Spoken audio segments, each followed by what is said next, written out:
So let's get down with the asset side. I hope so everybody understood the liability side well and clear children. Yes. चलिए asset side से start करते हैं. The first and foremost item on the asset side children that we happen to write is called as fixed assets. इसमें हमारे पास दो categories हैं. One is called as tangible children and other is called as intangible. Because question में हमारे पास कोई intangible asset थी ही नहीं, that's why आपने टैंजिबल असेट्स को ही नोटिफाई किया. सो पहले हम बैलेंस शीट पूरी कंप्लीट कर लेते हैं, क्योंकि हमें वैल्यूज पता है. कहां से पता लगी सर आपको ये वैल्यूज? पुरानी बैलेंस शीट से हमने डेटा कॉपी किया हुआ है. But again and again I am answering कि रियलिटी में first and foremost we prepare what? Notes to account first, followed by balance sheet. Okay. So we do not have anything as intangible children. Then we have what is titled as non-current investments. यहाँ पे non-current investments के नाम पे भी आपके पास कुछ नहीं है.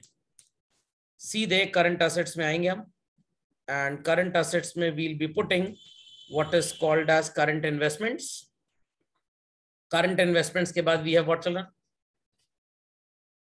Current investments के बाद क्या नजर आ रहा है लोगों को? Inventory.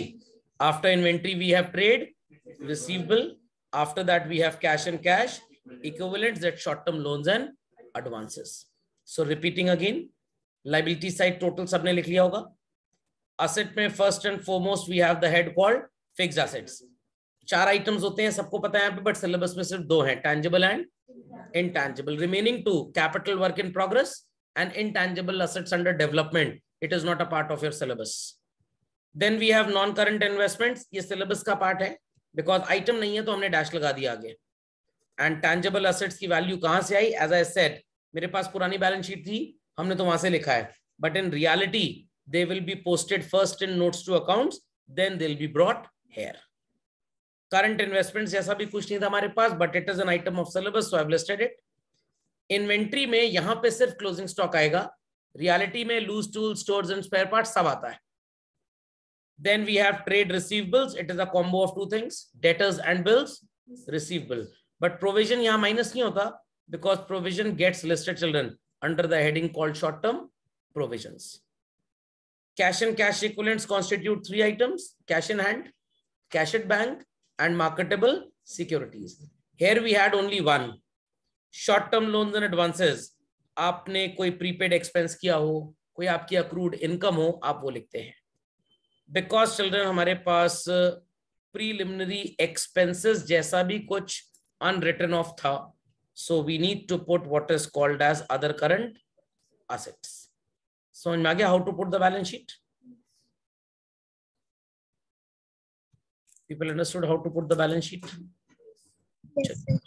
Quickly put the items on the asset side, फिर एक एक करके इनका नोट्स टू अकाउंट बनाना स्टार्ट करते हैं. Be quick. अगेन हम चल रहे हैं ग्रेविटी के ऑपोजिट. रियलिटी में पहले नोट्स टू अकाउंट्स है, बाद में बैलेंस शीट है. Moving ahead children. So now we will be drawing what is called as notes to accounts for them. So last हमने नोट्स टू अकाउंट्स बनाया था प्रोविजंस का. So children this is for tangible assets. Building 150 less depreciation 3000, तो what would be the value? 147. and plant and machinery 87,750.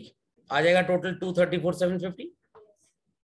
And after that we'll be drawing the notes to accounts for what is called as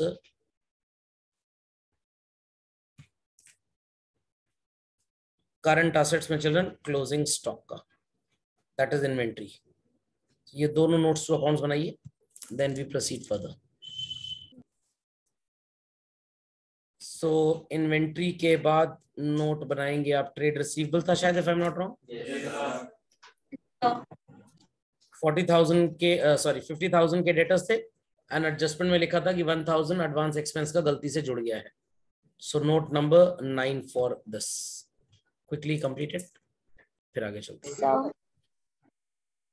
after inventory keep drawing trade receivables. By the time I show the new one, that is cash and cash equivalents. So practically we write 3 items here: cash in hand, cash at bank and marketable securities. But किस्मत खराब थी कि यहाँ पे सिर्फ एक ही है. Be quick. चलिए. So everybody understood, children, that how do we prepare notes to accounts? Confirm? Yes, sir. आगे चलते हैं. Moving ahead, children. Then next we have notes to accounts for short-term loans and advances. So children, prepaid insurance था 1000 का. People remembering how we calculated this in the previous class? Yes. 2000 divided by 12 into 6. And prepaid expense या advance for expense जो debtors में जुड़ा हुआ है. Okay. And after short-term loans and advances, we have other current assets. जिसमें preliminary expense 7200 less written off 2400. How much is yet to be written off, children? 4800. ये जो 4800 है, this is called as your fictitious asset. जो asset side पे होगा तो, but इसकी realizable value 0 है. क्या आपसे कोई खरीदेगा preliminary expense आपका? Not at all. Not at all. Be quick to this. चलिए भाई. तो ये बात समझ में आ गई सबको? अदर करंट असेट्स कैसे लिखा हमने? पक्का? Yes, sir. तो बैलेंस शीट भी सबको समझ में आ गई? चलिए. सोचिए वो दिन भी हुआ करते थे when ISC students used to get these questions in the exam. और बेचारों को बनाना पड़ता था ये. एक ही 2 बार ऐसा टेस्ट हुआ. बाद में उन्होंने कंप्लेन कर दी बोर्ड को कि we are going to commit suicide. तो बोर्ड के चेयरमैन को लगा हमारे ऊपर धारा 307 ना लग जाए, अटेम्प्ट टू मर्डर की सिलेबस ही हटा दिया गया. खैर, अब मुद्दे की बात पे आते हैं कि एग्जाम में ये चैप्टर बेसिकली टेस्ट कैसे होता है चिल्ड्रन. तो एग्जाम में चिल्ड्रन ये चैप्टर 2 तरह से टेस्ट होता है. पार्ट ए में भी और पार्ट बी में भी, दोनों जगह ये टेस्ट होगा in ISC as well as CBSE. Part A में जो क्वेश्चन आएगा चिल्ड्रन, आपको एकदम शेयर्स वाला वो पैराग्राफ का क्वेश्चन मिलेगा. So and so company issued so many shares, इतने से ऑथराइज थी, इतना पैसा application, allotment, call, arrear, for feature वगैरह वगैरह वगैरह वगैरह वगैरह पूरी इंफॉर्मेशन लिख के आएगी. प्लीज शूज मत उतारिएगा अपने मेरे ऊपर अटैक करने के लिए. आज मैं आपको एक ऐसी सच्चाई बताने जा रहा हूं जिससे सुन के आपको ऐसा लगेगा सर पूरे 1.5 साल इसका मतलब बेवकूफ बनाया गया. पैराग्राफ मतलब ट्रांजैक्शन को देखकर बैलेंस शीट बनानी है. अरे सर हमें तो बताया गया था जर्नल बनाओ, ledger, trial balance, final accounts, और आज कहने सीधे बैलेंस शीट बनाओ. ऐसा कैसे? ऐसा ऐसे जैसे मैं आपको बताऊंगा. तो सर ये पॉसिबल है? बिल्कुल पॉसिबल है. सर पूरी फीस वापस करिए पहले तो, जो 1.5 साल हमको पागल बनाया गया है. जब सीधे ट्रांजैक्शन से बैलेंस शीट बन सकती थी, why the hell you taught these things to us? Full disclosure मौसा जी, नाराज ना हो जाए. स्टूडेंट लाइफ पे चिल्ड्रन होता है, रियलिटी में ऐसा नहीं होता. रियलिटी में फाइनल अकाउंट्स वैसे ही बनते हैं जैसे मैंने आपको आज सिखाए हैं. अब जो मैं आपको सिखाने जा रहा हूं, मैं आपको ट्रेनिंग दे रहा हूं तोता बनने की. तो अगली क्लास में जब भी लोग क्लास ज्वाइन करेंगे अपने नाम के आगे तोता लिख लेंगे, क्योंकि अगले 2-3 क्लास आप तोते की तरह काम करने वाले हैं. ओके, तो आपको बैलेंस शीट का एक फॉर्मेट बनाना पड़ेगा. हार्डली 2 आइटम्स मुश्किल से लिखने पड़ेंगे.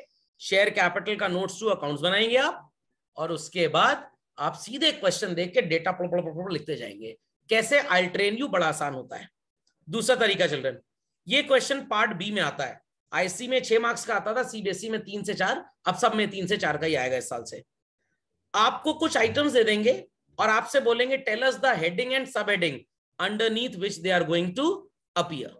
तो आपके सामने एक क्वेश्चन है children, items to be identified. पहले हम ये राइट साइड वाली अप्रोच करेंगे, दैट इज ये वाली बच्चों, और फिर लेफ्ट साइड वाली अप्रोच. ठीक है, बात समझ में आ गई? चलो, so items to be identified question आपको ऐसे ही मिलेगा. Under which headings and sub headings the following items shall appear in the balance sheet of a company? Debtors, premium, debentures, PL and bank balance. नजर आ रहा है बच्चों? कैसे क्वेश्चन को करना है? बड़ा आसान होता है. मैं इसकी टेक्निक आपको बताता हूं. And the technique goes like this children. सबसे पहले आप डिसाइड करिए किसी भी पर्टिकुलर आइटम को देख के children that it belongs to the category of liability और it belongs to the category of assets. अगर लायबिलिटी है तो आपने हेडिंग्स क्या क्या लिखी? Share holder fund children. Underneath this we have share capital and reserves and surplus. ये practical question इसीलिए कराया था ताकि डेटा रजिस्टर हो जाए दिमाग में, आपके अनकॉन्शियस माइंड में चीजें चली जाए। Then we have non current liability according to syllabus, long term borrowings and long term provisions. And then we have children current liability. First and foremost इसमें क्या लिखा आपने? Short term borrowings. Thereafter children trade payables. Thereafter other current liabilities. And at last short term provisions. Asset पे children, first and foremost we have non-current asset children. Non-current में fixed tangible होता है.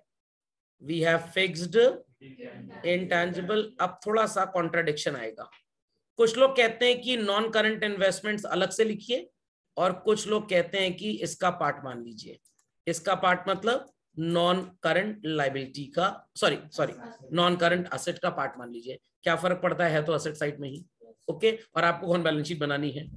Thereafter we have what is called as children current assets में सबसे पहले आएगा current investments, after that inventories, after that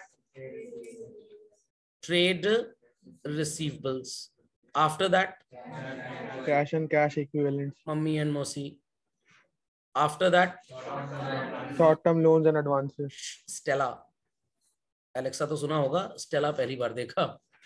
हम लोग ऐसे ही पढ़ा करते थे भाई. मम्मी एंड मोसी, स्टेला, टर, ट्रेड रिसीवेबल. समझ में आ गया? जो गोदाम में रखा है, इनसाइड इन्वेंट्री. समझ में आया कि नहीं? चलिए, इसके बाद जिसका कोई नहीं होता दुनिया में, कौन होता है उसका? गूगल होता है ना. तो यहाँ पे गूगल का नाम ओका है. ओका, other current asset.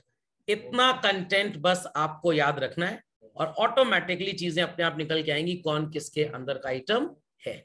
So I would request everybody to please make a note of this in your classwork notebook quickly.